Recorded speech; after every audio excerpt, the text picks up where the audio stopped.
সাত কলেজের সামনে থেকে অনির্দিষ্টকালের জন্য ঢাকা বিশ্ববিদ্যালয়ের বাস সহ কোনো যানবাহন চলবে না।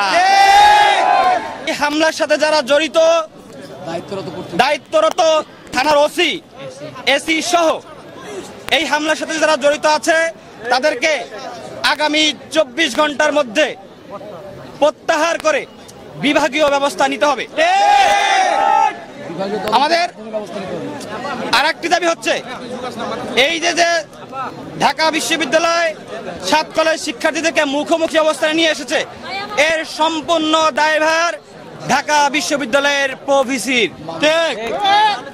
অনতি বিলম্বে আগামী 24 ঘন্টার মধ্যে এই প্রভিসিকে তার পদ থেকে পদত্যাগ করতে হবে। এই দাবিগুলো যদি মেনে না নেওয়া হয় আগামী 24 ঘন্টার মধ্যে, তাহলে আমরা নিউ মার্কেট থানা ঘেরাও কর্মসূচি ঘোষণা করলাম।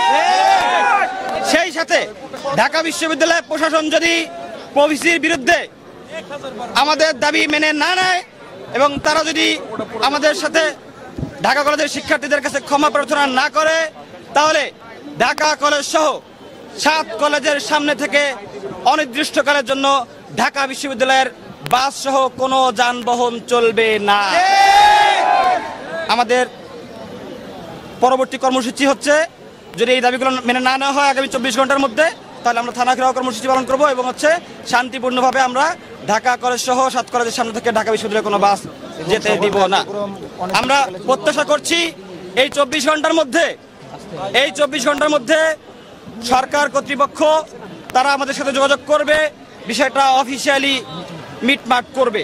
আমরা কোনো সংঘাত চাই না, ঢাকা বিশ্ববিদ্যালয়ের শিক্ষার্থীদের সাথে আমাদের কোনো সংঘাত নেই। আমরা মূলত একটি প্রশাসনিক জটিলতার বিরুদ্ধে দীর্ঘদিন ধরে আন্দোলন করে আসছিলাম, কিন্তু তারা আমাদের কথা আমলে নেয়নি। এই জন্যই আমাদের এই কর্মসূচি।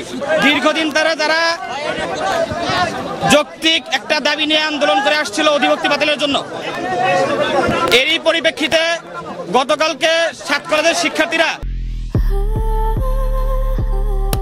Walton switch, stylish and elegant, একটা দাবি নিয়ে, শান্তিপূর্ণ দাবি নিয়ে গণতন্ত্র মুক্তিযুদ্ধের দিকে যায়।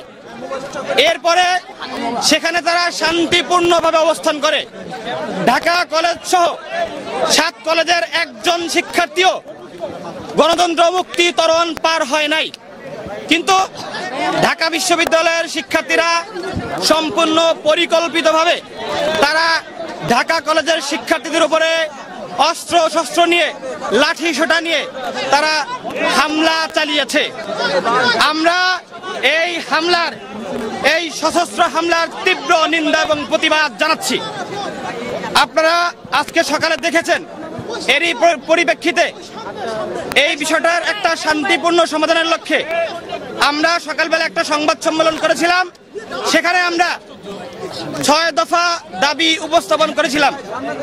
সেখানে একটি দাবি ছিল অধিভুক্তি বাতিল করে ঢাকা কলেজ সহ সাত কলেজ শিক্ষার্থীদের যে যৌক্তিক দাবিটি আছে সেটিকে আমলে নেওয়া। ঢাকা বিশ্ববিদ্যালয় প্রশাসন সহ সংশ্লিষ্ট কর্তৃপক্ষ বিষয়টি আমলে নিয়েছে, এজন্য আমরা তাদেরকে সাধুবাদ জানাচ্ছি। কিন্তু আমাদের এখনো 5টি দাবি বাকি আছে।